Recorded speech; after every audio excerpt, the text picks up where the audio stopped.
So if Trump stole classified documents, he shouldn't be back in the White House. So we need to get that trial going like pronto, right?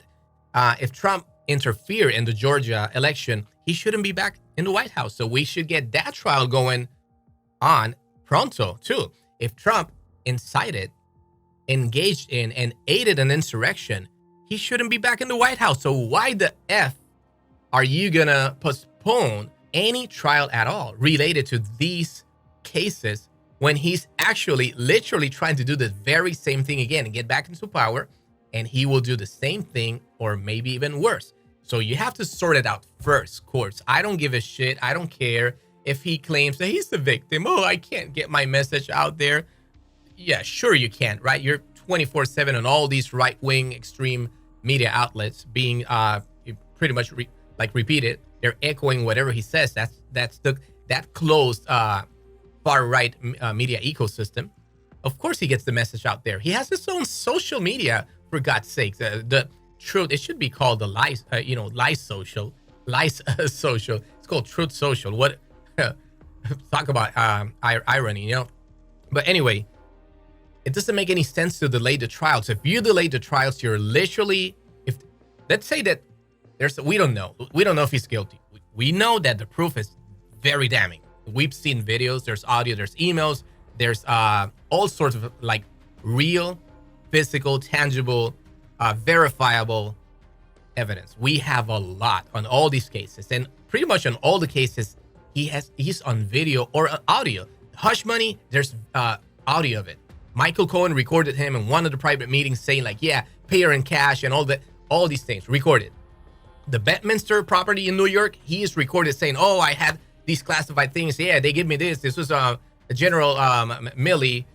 This is something for this attack plans. And yes, I could have declassified it when I was the president, but I didn't.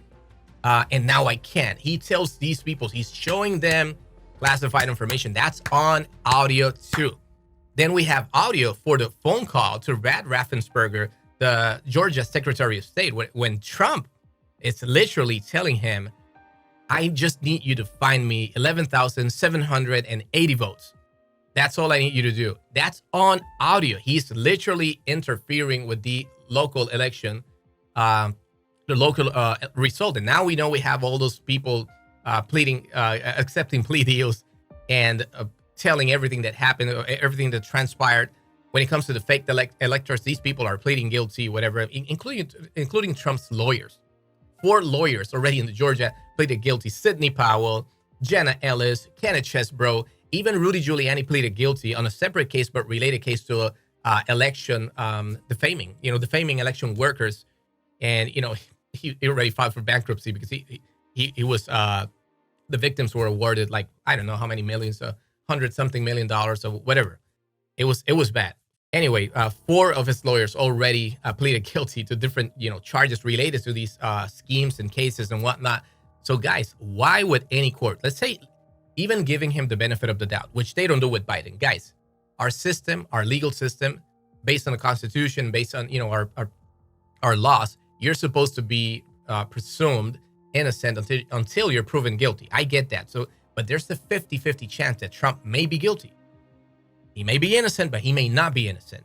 So if there's a 50% chance that he may actually be guilty, why would any court delay any of these cases and give him a second shot at destroying democracy, at trying to establish a dictatorship, at inciting another insurrection, at opposing and blocking, obstructing the peaceful transfer of power? It makes no sense.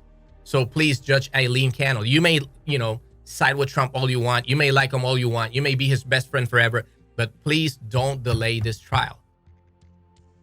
And to the rest of the different courts, different judges and different cases going on, don't delay this. Supreme Court, don't give Trump what he wants. He wants to keep delaying to make it to the White House. If he's able to win, then we know what he's going to do. He's going to appoint a new attorney general. They're going to remove whatever prosecutors they have in these cases. They're going to archive these cases the same way they did with Russia collusion case.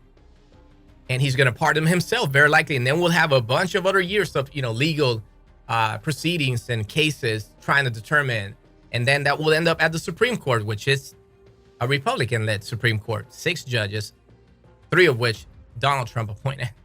So anyway, it makes no sense to delay these cases and give him another shot. Of course, I know that when it comes to the Constitution only has some requirements in terms of age, in terms of years of living here in the country, and at the same time being a natural born citizen. It says nothing about crime. We've had candidates, literally for the presidency. We had a candidate promote, his run his campaign from jail. He didn't win though, but he could have potentially be the president from jail. Trump could do the same thing. Trump could be that first candidate.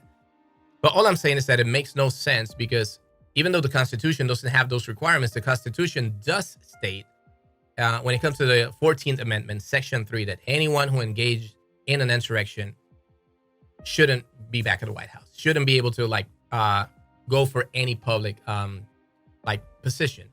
So he shouldn't be able to run. But we'll see what right now the Supreme Court is going to say, because they're about to rule when it comes to leaving Trump on the ballot or not. If they may side with Denver, the Denver Supreme Court, they may not.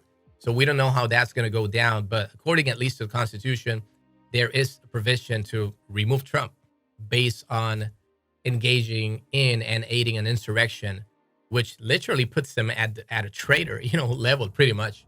That tweet by Don Jr. was stupid as hell.